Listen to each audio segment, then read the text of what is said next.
नमस्कार, मैं हूं आशुतोष। आप देख रहे हैं द टॉप पॉइंट, जहां बात सिर्फ खबरों की नहीं, सच्चाई की होती है। मुद्दों की गहराई में जाएंगे, सवाल उठाएंगे और जवाब भी खोजेंगे। चलिए शुरू करते हैं। आज की सबसे अहम खबर, 2025 क्या यह वो साल है जिसे आने वाली पीढ़ियां मानवता के सबसे बुरे दौर के तौर पर याद करेंगी? क्या यह साल एक चेतावनी है या सजा उन गलतियों की जो हमने बार बार दोहराई हैं? तमाम घटनाएं हो रही हैं देश के अंदर। अभी हाल ही में 12 जून को अहमदाबाद में टेक ऑफ के चंद सेकंड के भीतर ही बोइंग 787 विमान क्रैश हो गया, जिसमें 279 लोग जिंदा जल गए। कुछ ही दिन बाद पुणे में ब्रिज गिरा। उसी दिन उत्तराखंड में केदारनाथ यात्रियों से भरा हेलीकॉप्टर भी गिर गया। एक बच्चा जिसकी उम्र महज 23 महीने थी, अब इस दुनिया में नहीं रहा। ये सिर्फ हादसे हैं या व्यवस्था की नाकामी? ये एक सजीव प्रमाण है। अगर साल की शुरुआत से अब तक उत्तराखंड की बात करें तो यहाँ 5 हेलीकॉप्टर हादसे के शिकार हो चुके हैं। क्या 4 धाम यात्रा जब श्रद्धा का सफर नहीं, मौत की उड़ान बन चुका है? लोग वहां हर हर महादेव करने जाते हैं, अपने परिवार को लेके जाते हैं और हादसे का शिकार हो जाते हैं। आखिरकार ये क्या कारण है? क्या ये हमारी सरकार की नाकामी है या व्यवस्थाओं में सुधार की आज भी जरूरत है? एक तरफ इस तरह के हादसे, दूसरी तरफ कुदरत का भी कहर जारी है। उत्तर भारत में सूरज अब आग उगल रहा है। दिल्ली और राजस्थान में पारा 50 डिग्री सेल्सियस को छू गया है। गर्मी से मरने वालों की संख्या दर्जनों में है। लोग घरों में कैद हैं, खेत सूख रहे हैं और स्कूलों की छुट्टियां बढ़ाई जा रही हैं। अब आप समझिए क्या हालात हैं हिंदुस्तान के। वहीं दक्षिण और पूर्वोत्तर भारत में भारत पानी में डूबा है।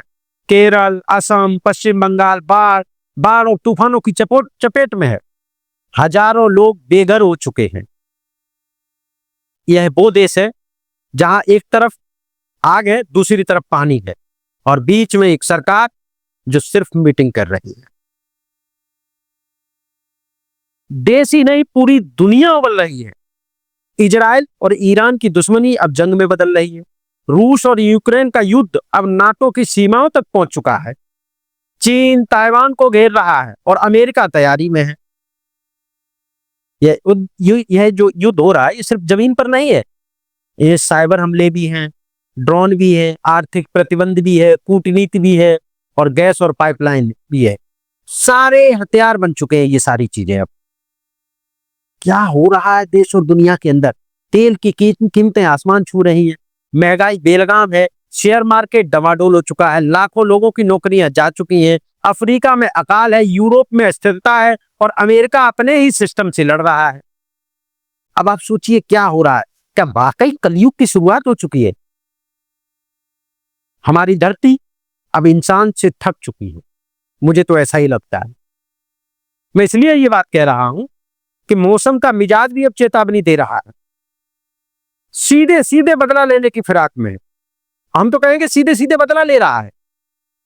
फसलें बर्बाद हो रही हैं, पानी खत्म हो रहा है, जंगल जल रहे हैं और हम सब भी प्लास्टिक और पेट्रोल के भरोसे जीने की जिद में हैं।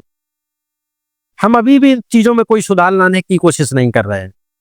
देखिए, 2025 अभी आधा ही गुजरा है और हम पहले ही सैकड़ों जाने गंवा चुके हैं।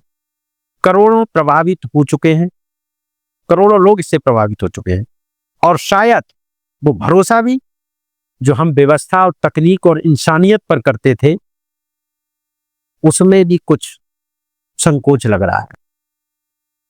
अगर अब भी नहीं जागे तो अगली रिपोर्ट में हम गिनती नहीं करेंगे लोगों की, बल्कि इंसानियत की बची हुई सांसों की। अगली गिनती हम लोगों की नहीं करेंगे, बल्कि बची हुई सांसों की करेंगे।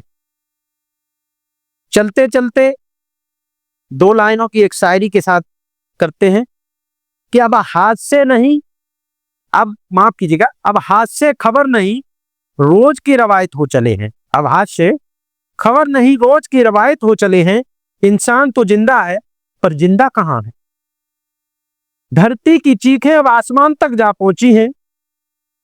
धरती की चीखें अब आसमान तक जा पहुंची हैं मगर हम हैं कि अब भी चुप हैं और अब भी नहीं सुन पा रहे। कयामत कोई एक दिन नहीं आती साहब, कयामत कोई एक दिन नहीं आती साहब, ये तो रोज रोज की लापरवाही से बनती है, ये तो रोज रोज की लापरवाही से बनती है।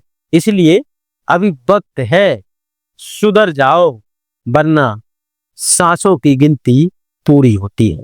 नमस्कार।